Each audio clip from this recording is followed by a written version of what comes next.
AP ప్రజలు రాజకీయ పరంగా చైతన్యవంతులు. ఆ చైతన్యం క్రమక్రమంగా పెరుగుతూ రావటం ఇక్కడ గమనించాల్సిన విషయం. గత 15 ఏళ్లుగా ఓటింగ్ శాతం లెక్కల్లో బెటర్గా పర్ఫామ్ చేస్తూ వస్తోంది ఆంధ్రప్రదేశ్ రాష్ట్రం.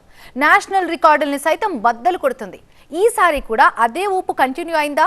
ఏపీ ఓటర్ మాత్రమే ఎందుకంత స్పెషల్?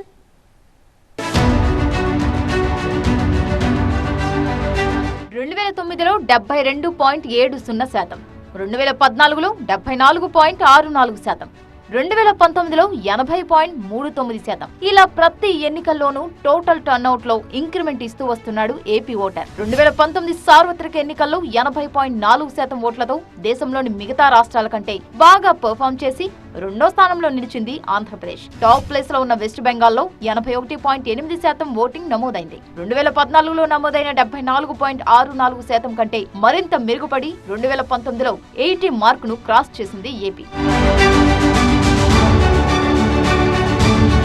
ఇదిలా ఉంటే బాపట్ల, ఒంగోలు, నర్సారావుపేట ఏపీని దేశవ్యాప్తంగా తలెత్తుకునేలా చేసిన 3 పార్లమెంట్ నియోజకవర్గాలు. ఎందుకంటే 2019 జనరల్ ఎలక్షన్స్ లో అత్యధిక శాతం ఓటింగ్ జరిగిన టాప్ 10 నియోజకవర్గాల్లో చోటు దక్కించుకున్నాయి ఈ 3 సెగ్మెంట్లు. తమ రికార్డుల్ని తామే బద్దలు కొట్టి కింగ్ సైజ్ లో నిలబడ్డ హాట్ ఫేవరెట్ నియోజకవర్గాలివి.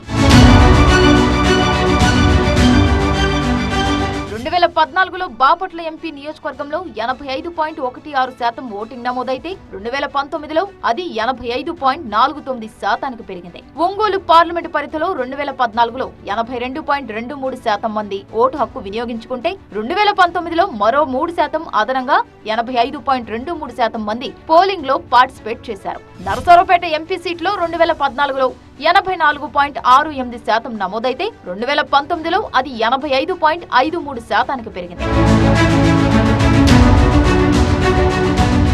అనకాపల్లి, అమలాపురం, రాజమండ్రి, ఏలూరు, మచిలీపట్నం, హిందూపూర్, చిత్తూరు లాంటి మరికొన్ని ఎంపీ సెగ్మెంట్లలో కూడా గతంలో 80% పైగా ఓట్లు పోలయ్యాయి. దేశవ్యాప్తంగా రాజకీయ పరిణామాల్ని నిశితంగా గమనిస్తూ వాటిపై లోతుగా చర్చిస్తూ ఎన్నికల ప్రక్రియలో తప్పనిసరిగా పాల్గొంటూ ఇలా పోలింగ్ పర్సెంటేజ్ ని పెంచుతున్నారు ఏపీ జనం. జనరేషన్లు మారుతున్న కొద్దీ రాజకీయాల పట్ల ఆసక్తి పెరుగుతోందని, ఈ తేడా ప్రతి ఎన్నికల్లోనూ స్పష్టంగా కనిపిస్తోందని, ఇది ప్రజాస్వామ్య వ్యవస్థలో ఒక సానుకూల సంకేతమని చెబుతున్నారు విశ్లేషకులు.